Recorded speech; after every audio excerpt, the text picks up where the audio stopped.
morning mga kailo ko, no? Tip ko lang po sa mga baguhan na gustong mag-mekaniko. Sabit po tayo ng clutch lining. Galing wala po tayong pang intro dito, wala tayong pang guide.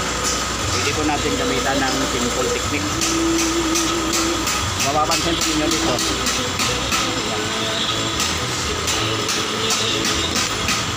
Yan po. Mapapansin po ninyo yan. Pwede po ninyo yan sa Latin. Yan. Yan yan dito. Bali, apat yan ang butas. So, ninyo yung mapapansin, yung clutch lining. Kita naman mo. Naka-perfect. So, pwede nyo yan ang sa Latin. Ganyan. Kailangan pantay-pantay ko lang yan na apat. Pantay ko yan dito. Kung ano yung gap dito, ganun din yung gap. Diba sa takbo na simple po yan mga ka-unicorn. Sintro po yan dito.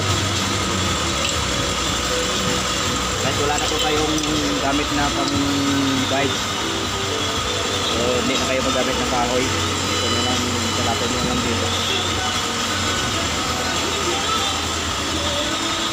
Mag-overhaul pala to.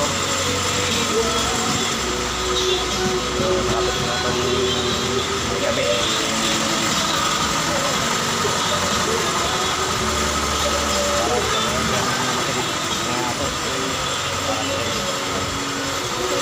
So, isa yung unang overhaul natin.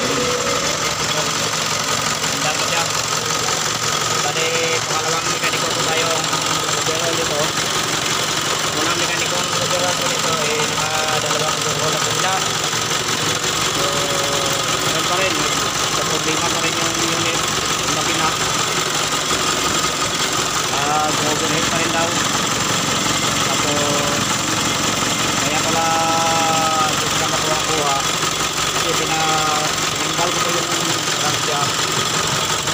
Hindi ka ba kayo dating pinatingnan ko sa crankshaft yung crankshaft. Is bahog siya. So, nirecheck ko siya yung mga unicorn niya. Nirecheck ko na po yung crankshaft niya kasi bahog. Tapos 0.50 na po yung size niya ng Conrad bearing sa connector.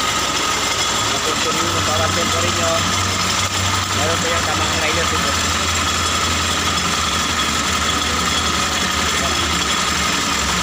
Yan, ito magas-gas ko yan siya. Nakatandal ko yung piston dito. Yun yung problema dati. Iwan ko lang kung bakit hindi natulog ng dating ganito.